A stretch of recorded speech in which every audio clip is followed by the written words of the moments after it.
আলাদা করে 3-4 মাস প্রিপারেশন নিয়ে ঢাকা ইউনিভার্সিটিতে খুব ভালো একটা সাবজেক্টে চান্স পাওয়া পসিবল। এই জিনিসটা যারা জানোই না, তোমরা একটু লাইভটা দেখো। অনেকেই মনে করে ভার্সিটি ক্ষয় ইউনিট মানে ঢাকা ইউনিভার্সিটির ক্ষয় ইউনিট মানে শুধু আর্টসের জন্য না। মেডিকেলে যদি বাই এনি চান্স তোমার চান্স মিস হয়েও যায়, ঢাকা ইউনিভার্সিটিতে খুব ভালো ভালো সাবজেক্ট তোমার জন্য কিন্তু আছে। এইচএসসি 26 ব্যাচের যারা আর্টস, কমার্স এবং সায়েন্স, হ্যাঁ অনেকে সায়েন্সের স্টুডেন্ট যারা আছো তোমরা হয়তো জানোই না যে ভার্সিটি ক্ষয় ইউনিট মানে ঢাকা ইউনিভার্সিটি ক্ষয় ইউনিটে যে সায়েন্সের প্রায় 1000 সিট আছে। এটাকে তোমরা জানো? কে কে জানো একটু কমেন্টে বলো তো।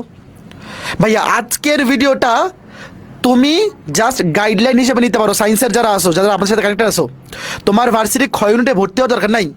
ইনফ্যাক্ট তুমি যদি ডেডিকেটেড স্টুডেন্ট হও বা তোমার টার্গেট যদি মেডিকেল হয়, তুমি আমাদের কোর্সে না থেকেও যদি আগে থেকে জেনে রাখো যে ভার্সিটি ক্ষয় ইউনিটে সায়েন্সের স্টুডেন্টদের জন্য 1000 সিট আছে, প্রায় 1000 সিট, তুমি যদি ওইভাবে বাংলা, ইংরেজি, সাধারণ জ্ঞান প্রিপারেশন নিয়ে রাখতে পারো, মেডিকেলে যদি বাই এনি চান্স তোমার চান্স মিস হয়েও যায়, ঢাকা ইউনিভার্সিটিতে খুব ভালো ভালো সাবজেক্ট তোমার জন্য কিন্তু আছে।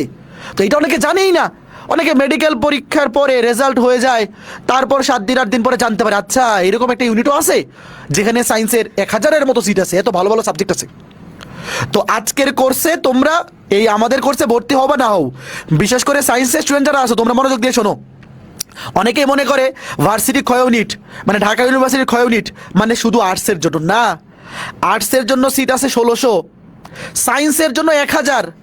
ওগুলো শুধুমাত্র সায়েন্সের জন্য ডেডিকেটেড সিট, সায়েন্স থেকেই ওগুলো চান্স পাবে।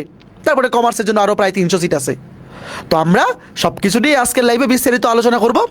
তবে আমাকে একটু কমেন্টে তোমরা বলবা যে এইচএসসি 26 ব্যাচের সায়েন্স, আর্টস কিংবা কমার্স তোমরা কে কে ক্ষয় ইউনিটে প্রিপারেশন দিবা বা কে কে ক্ষয় ইউনিট সম্পর্কে জানো, এইটা আগে বলো। সায়েন্সের অনেকে জানি না, আমি শিওর, আমি নিজেও জানতাম না। আমার টার্গেট ছিল ইঞ্জিনিয়ারিং। তো ইঞ্জিনিয়ারিং টার্গেট থাকলে তো হ্যাঁ বাংলা, ইংলিশ, জিকে কোনোটাই পড়া লাগে নাই, তো ওইটা খোঁজও নেওয়া লাগে নাই। বাট মেডিকেলে তো পরীক্ষা দিছি, অ্যাটলিস্ট সায়েন্সে যেহেতু পড়ছি, তো এরকম একটা সুযোগ যে আছে যেখানে বাংলা, ইংরেজি, সাধারণ জ্ঞান মোটামুটি যারা একাডেমিকে আমরা খুব ভালো মতো পড়াশোনা করছি, আমাদের বাংলা, ইংরেজি প্রিপারেশন তো মোটামুটি ভালোই ছিল, খারাপ ছিল না। জাস্ট জেনারেল নলেজ একটু আলাদা করে 3-4 মাস প্রিপারেশন নিয়ে ঢাকা ইউনিভার্সিটিতে খুব ভালো একটা সাবজেক্টে চান্স পাওয়া পসিবল। এই জিনিসটা যারা জানোই না, তোমরা একটু লাইভটা দেখো, ঠিক আছে? তো আমরা দেখতেই পাচ্ছ আজকের লঞ্চিং লাইভ এসিএস ভার্সিটি খ প্লাস বিভাগ পরিবর্তন। নামের মধ্যে বিভাগ পরিবর্তন অ্যাড করে দিছি কেন? যাতে তোমরা বোঝো যে এখানে সায়েন্স থেকেও পরীক্ষা দেওয়া যায়, কমার্স থেকেও পরীক্ষা দেওয়া যায়, আর আর্টস থেকে তো পারবাই।